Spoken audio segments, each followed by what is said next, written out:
दिल्ली में ब्लास्ट हुए एक हफ्ता हो चुका है। पिछले सोमवार को ब्लास्ट हुआ था, आज सोमवार है और इस एक हफ्ते में ऐसी ताबड़तोड़ जांच चली कि सारी कड़ियां एक हफ्ते के अंदर ही खुलकर सामने आने लगी। जैसे जैसे दिल्ली ब्लास्ट की कड़ियां खुलती जा रही हैं, वैसे वैसे पाकिस्तान का डर भी बढ़ता जा रहा है। आज आपको बताऊंगा कि दिल्ली धमाके में क्या नया खुलासा हो गया है कि पाकिस्तानी मुनीर का डर अब धमकी में बदल गया। क्यों असीम मुनीर को लगने लगा है कि नरेंद्र मोदी फिर से पाकिस्तान को फोड़ने की तैयारी कर चुके हैं। पीएम मोदी का ऐसा क्या नया एक्शन प्लान आ गया कि शहबाज, मुनीर, हाफिज सबका फुल एंड फाइनल हिसाब होगा। इसके बारे में आपको विस्तार से आज बताऊंगा। यह भी दिखाऊंगा कि डॉक्टरों की उस आतंकी फौज पर क्या नए खुलासे हुए जिसे सुनकर पूरा देश हिल गया। ये मैडम सर्जन कौन है, मैडम एक्स कौन है, मैडम जेड कौन है, जिन्होंने दिल्ली धमाकों का पूरा राज खोल दिया। आज यह भी दिखाऊंगा कि जितने हैरान करने वाले खुलासे दिल्ली ब्लास्ट की जांच में हो रहे हैं, उतना ही हैरान करने वाली पॉलिटिक्स भी इस ब्लास्ट पर हो रही है। वो नेता कौन है जो आतंकियों के हमदर्द बने हैं, जो आतंकियों पर एक्शन पर छाती पीट रहे हैं। उस पॉलिटिक्स के बारे में आपको बताऊंगा जो मुंबई हमलों की तरह ही दिल्ली ब्लास्ट में हिंदू आतंकवाद का झूठा नैरेटिव फिर से बनाने का काम कर रही है। वो लोग कौन है जो जांच से पहले ही पाकिस्तान को क्लीन चिट देने में जुट गए हैं। आज आपको देखना चाहिए, इन लोगों को पहचानना चाहिए। लेकिन पहले दिल्ली ब्लास्ट पर नए खुलासे, मुनीर की धमकी, पीएम मोदी के नए एक्शन प्लान से मचे हड़कंप का एक ट्रेलर देखिए।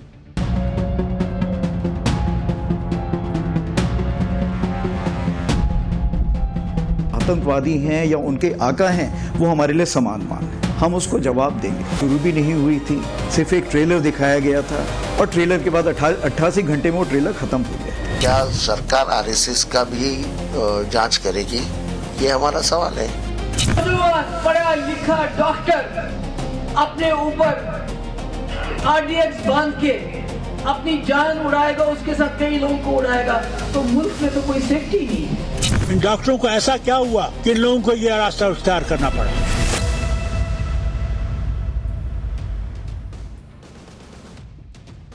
दिल्ली ब्लास्ट के बाद सेना पाकिस्तान को फोड़ने को तैयार है। उधर सरकार कह रही है कि दिल्ली ब्लास्ट के आतंकियों को पाताल से भी ढूंढ कर निकालेंगे। इसी बीच दिल्ली ब्लास्ट पर एक बहुत बड़ी खबर आ गई। दिल्ली ब्लास्ट में एक और गिरफ्तारी हो गई है। एनआईए ने श्रीनगर से दानिश को पकड़ा है। जसीर बिलाल उर्फ दानिश की गिरफ्तारी की खबर आ रही है।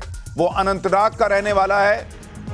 आतंकियों को टेक्निकल सपोर्ट देने का उस पर आरोप लग रहा है। ड्रोन, बम और रॉकेट बना रहा था दानिश, यह भी खबर है। आतंकी उमर का बहुत करीबी था यह दानिश जिसकी गिरफ्तारी हुई है। दिल्ली ब्लास्ट में उमर का साथ देने का आरोप दानिश पर लग रहा है, तो यह बहुत अहम गिरफ्तारी है।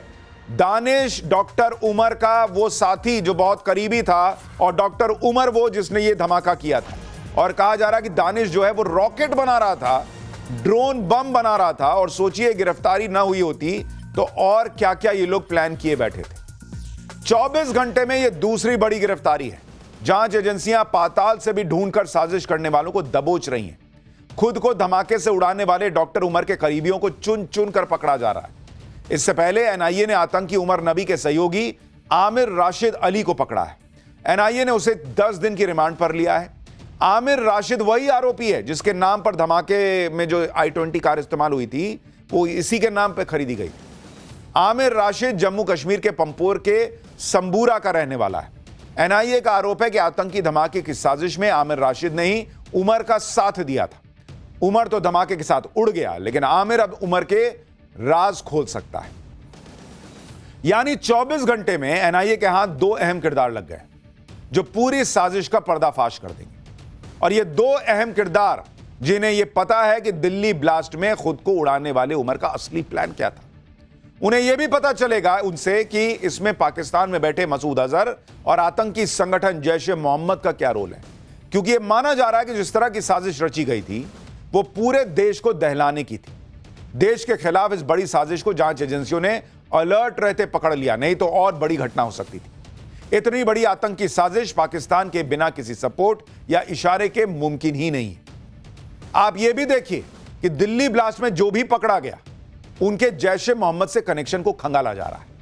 ब्लास्ट में खुद को उड़ाने वाले डॉक्टर उमर का जैश ए मोहम्मद से कनेक्शन होने का शक है। कश्मीर से जो संदिग्ध पकड़े गए जो उमर के सहयोगी वगैरह थे उनके भी जैश से संबंध होने का शक है। पूरे डॉक्टर टेरर का जो मॉड्यूल है उसका कनेक्शन कहीं ना कहीं जैश ए मोहम्मद से होने की बात कही जा रही है। लेकिन पाकिस्तान को अगर ठोकना है, उसको उसके किए की सजा देनी है, तो ये कनेक्शन स्टैब्लिश करके दुनिया के सामने रखना होगा। आगे और भी खुलासे अभी आपके सामने करेंगे। ये भी बताएंगे कि madam x, madam Z, madam surgeon, ये लोग कौन है भाई जिनका नाम आ रहा है।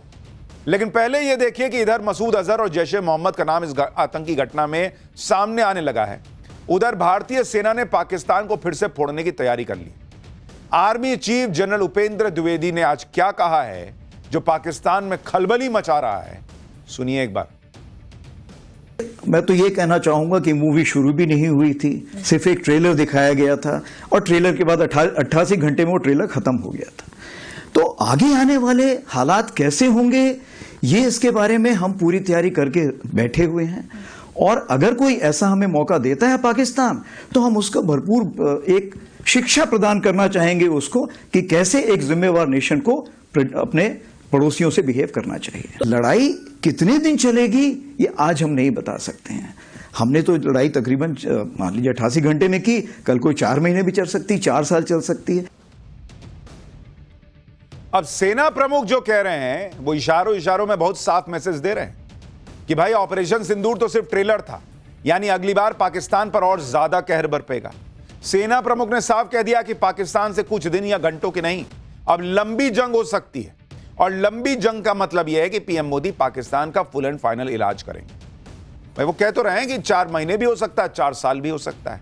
सेना प्रमुख ने साफ कह दिया कि हमारी तैयारी पूरी है, यानी सिर्फ पीएम मोदी के एक इशारे का इंतजार है। दिल्ली ब्लास्ट के बाद से कांग्रेस यह माहौल बना रही थी कि मोदी सरकार इसमें पाकिस्तान का नाम क्यों ले रही, लेकिन आज सेना प्रमुख के बयान से साफ है कि ऐसा एक्शन होगा कि पाकिस्तान का नाम लेने वाला कोई नहीं बचेगा। सेना प्रमुख उपेंद्र द्विवेदी ने कैसे पाकिस्तान को एक और वार्निंग दी, क्या दी, एक बार वो भी सुनिए, फिर आपको बताता हूं कि वो उधर मुनीर इतना पैनिक में है कि अब धमकी देने पर आ गया। क्या धमकी दिया वो भी बताऊंगा। जो भी हमारे काम में रोड़ा अटकाएगा उसके लिए हमें कुछ ना कुछ कार्रवाई करनी पड़ेगी। जो आतंकवादी हैं या उनके आका हैं वो हमारे लिए समान मान है। दूसरी चीज ये है, जो भी आतंकवादी को बढ़ावा देगा हम उसको जवाब देंगे। और हमारे पास अगर बैरंग चिट्ठी भी आई तो भी हमें पता है कि जवाब किसको देना है, हमें उसकी चिंता नहीं है। और जहां तीसरी बात है कि जहां तक आप ब्लैकमेल करना चाहते हैं हमें किसी चीज के लिए, मेरे ख्याल से भारत अभी इतना संपन्न है कि हम किसी ब्लैकमेल से डरने वाले नहीं हैं। ब्लैकमेल से उनका मतलब न्यूक्लियर पावर वाली बात थी, जो पाकिस्तान बीच बीच में शिगुफा छोड़ता रहता है कि हम न्यूक्लियर पावर हैं, न्यूक्लियर पावर हैं। उन्होंने कहा ये सब नौटंकी हमारे सामने ना करना। तो भारत की सेना की दहाड़ सुनकर पाकिस्तान का फील्ड मार्शल असीम मुनीर तनाव में। मुनीर ने धर्म का नाम लेना फिर शुरू कर दिया है। मुनीर ने इस बार कहा है कि पाकिस्तान शांति चाहता है।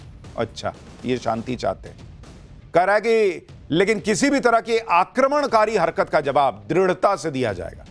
पाकिस्तान की सेना अल्लाह की सेना है और उसके सैनिक अल्लाह के नाम पर लड़ते हैं। मुनीर ने कहा कि भारत के साथ जंग में उसने जीत नहीं दिलाई, बल्कि यह जीत तो अल्लाह ने दिलाई। यह अल्लाह की दुआएं हैं कि मई में पाकिस्तान ने दुश्मनों को धूल चटा दी थी। जब मुसलमान अपने अल्लाह पर भरोसा करता है तो दुश्मन पर फेंकी गई मिट्टी मिसाइल में बदल जाती है। यह आदमी अल्लाह की बातें इसलिए कर रहा है, अल्लाह की फौज पाकिस्तान की फौज को इसलिए बता रहा है ताकि इसे मुसलमानों का साथ मिले। मुसलमान ये ना सोचे कि अरे ये तो पाकिस्तान की लड़ाई, वो ये सोचे कि अरे ये तो इस्लाम की लड़ाई है, इसलिए ये एंगल लेकर आ रहा है। और कह रहा है कि अल्लाह ने हमारा मई में साथ दिया था, अल्लाह ने साथ दिया होता तो तुम्हारे 11 एयरबेस फोड़ते। अरे अल्लाह ने तुमको मैसेज दिया था कि सुधर जाओ, अल्लाह ने तुम्हें मौका दिया कि सुधर जाओ, लेकिन लक्षण सुधरने वाले हों तब तो। मई को अगर ये जीत मान रहे हैं तो अभी नरेंद्र मोदी तुम्हारा फाइनल पैकअप करने की तैयारी कर रहे हैं, वो सोचो कितनी बड़ी जीत होगी। मुनीर ये बातें इसलिए कह रहा है क्योंकि उसको लग रहा है कि भारत छोड़ने वाला नहीं। इस बार भारत की मिसाइल सिर्फ आतंकी ठिकानों पर नहीं बल्कि सेना के हेडक्वार्टर पर भी गिरेगी। कई मीडिया रिपोर्ट्स का दावा है कि भारत के हमले से बचने के लिए ही पाकिस्तान ने ऐसा प्लान बनाया जिसमें आतंकी साजिश अफगानिस्तान और तुर्की में बैठकर रची गई। ऐसा भी दावा है कि यह पूरी आतंकी साजिश को अंजाम देने में पाकिस्तान की इंटेलिजेंस एजेंसी ISI का दिमाग काम कर रहा था।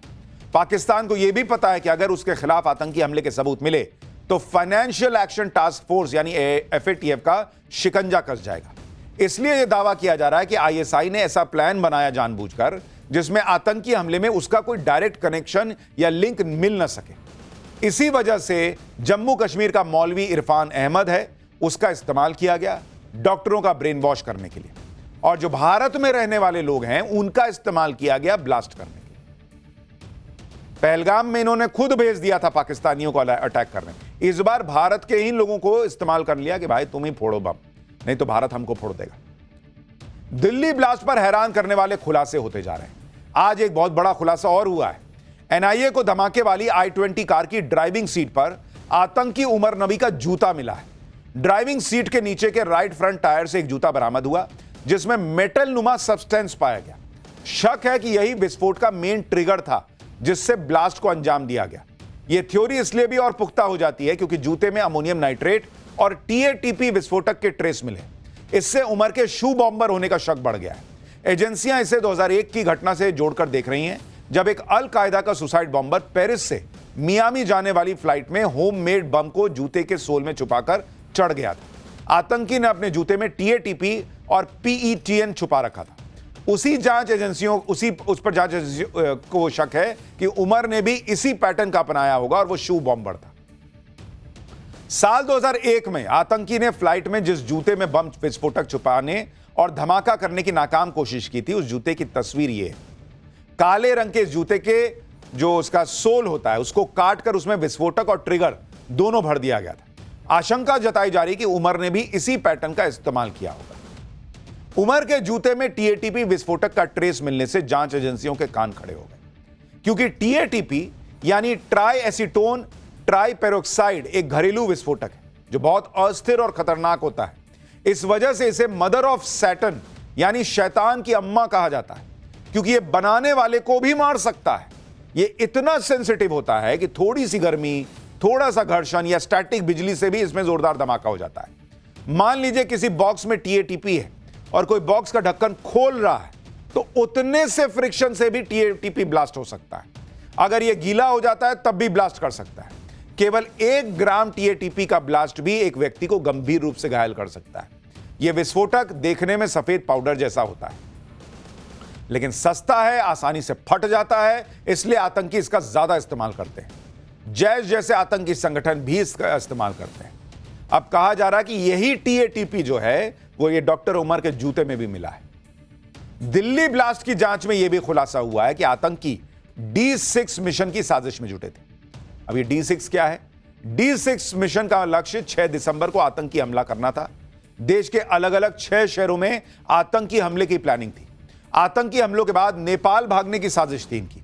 आतंकी डॉक्टर शाहीन से मिले दस्तावेजों में D6 मिशन का जिक्र है। इसे बाबरी का बदला मिशन बताया गया। जब्त दस्तावेजों में डॉक्टर शाहीन को मैडम सर्जन नाम दिया गया था।